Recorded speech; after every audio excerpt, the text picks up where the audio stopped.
आंखों की 2 बूंदों से 7 सागर हारे हैं जब मेहंदी वाले हाथों ने मंगलसूत्र उतारे हैं। जी हाँ, कुछ ऐसा ही मंजर था 14 फरवरी 2019 को जब सीआरपीएफ के 45 जवानों ने अपने प्राणों की आहुति दे दी थी। उस दिन तिरंगा पहनाने से ज़्यादा कफन के लिए इस्तेमाल हो रहा था।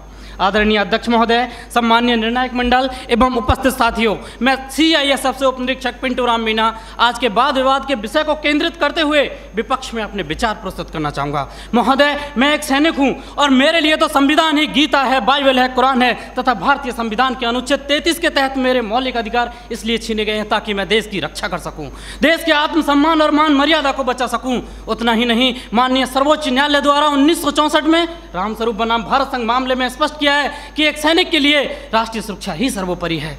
जबकि महोदय, आज हमारे देश में खौफनाक मंजर को देखकर यहाँ की जनमानस मौत से मोहब्बत और जिंदगी से नफरत करने लगी है, क्योंकि अपराध के मुकाबले कानून बौना नजर आने लगा है और ये मानव अधिकार तो अपराधियों के हित में तन जाते हैं, इसीलिए तो रोज भेड़िए साक्षात छाती पर चढ़ जाते हैं।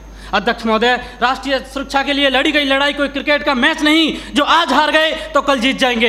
ये वो जंग है जो आज नहीं जीती गई तो कल देश को वीरान कर देगी, इसीलिए इसको जीतना बहुत जरूरी है। और हम रोज जीतते हैं तभी तो पंजाब की तर्ज पर जम्मू कश्मीर और उत्तर पूर्वी राज्य भारत के नक्शे में हैं, नहीं तो युद्ध विराम संधि, शिमला समझौता और ताशकंद जैसे कई समझौते रोज जम्मू कश्मीर की घाटियों में बेआबरू होते हैं। महोदय, राष्ट्रीय सुरक्षा का मतलब यह नहीं कि नक्सली आतंकी हमलों में जवाबी कार्रवाई न करें। राष्ट्रीय सुरक्षा का मतलब आतंकवाद, नक्सलवाद, उग्रवाद को खत्म कर देश के कोने कोने में शांति स्थापित करना है। और अगर शांति स्थापित करना है तो आतंकवाद और नक्सलवाद को पोषित करने वाले तथा उन्हें हथियार मुहैया कराने वाले राष्ट्रों पर प्रतिबंध लगाने की जरूरत है। जरूरत है न्यायिक प्रक्रिया को सुधारने की, टेरर फंडिंग और साइबर क्राइम को रोकने की। आज जरूरत है राजनीतिक इच्छा शक्ति की। महान राजनीतिक चाणक्य ने भी कहा कि कोई भी नियम राष्ट्र और राष्ट्रहित से बड़ा नहीं होता, किंचित ऐसा है तो उसे तत्काल बदल देना चाहिए। महोदय, आज के दौर में आक्रामक रवैया अपनाने वाले आतंकवाद, नक्सलवाद, उग्रवाद से लोहा लेना किसी युद्ध से कम नहीं और किसी युद्ध को जीतने के लिए पहल करने की आवश्यकता होती है। जबकि युद्ध जैसी अत्यंत निर्णायक पलों में एक जवान अपनी नौकरी की वजह से उतना ही कर पाता है कि सांप मरे या ना मरे, लेकिन लाठी नहीं टूटनी चाहिए, क्योंकि उसको डर सता रहा होता है कि जलील किया जाएगा उसे मानव अधिकारों की भरी सभा के अंदर। उसे डर सता रहा होता है कि ना तो कानून छोड़ेगा और ना ही तिल का ताड़ बनाने वाली मीडिया की पैनी नजरें छोड़ेंगी, जिसका ज्वलंत उदाहरण पहले कश्मीर में जवानों के सिर कटवाए तब जाके सर्जिकल स्ट्राइक किया। 20 भारतीय सैनिकों ने गोली खाई तब म्यांमार में घुसकर ऑपरेशन ऑल आउट किया था। 45 जवानों ने शहादत दी तब बालाकोट एयर स्ट्राइक की। काश ये एयर स्ट्राइक, सर्जिकल स्ट्राइक और ऑपरेशन ऑल आउट पहले ही हो गए होते तो एक पत्नी का सुहाग, एक बुढ़े माँ बाप की बुढ़ापे की लाठी, एक बहन की राखी और एक बच्चे का भविष्य अंधकार में नहीं होता। महोदय, डॉक्टर भी कैंसर का इलाज करता है तो संक्रमित कोशिका को काट कर फेंक देता है ताकि वो नासूर ना बने, और आज हमारे देश में आतंकवाद, नक्सलवाद और उग्रवाद तो उससे भी गंभीर समस्या बने हुए। ये 1 नहीं, 2 नहीं, 3 नहीं, हजारों निर्दोष लोगों की जान ले लेते हैं। महोदय, मेरे विपक्षी साथी किन दरिंदों के लिए मानव अधिकारों की दुआई दे रहे हैं?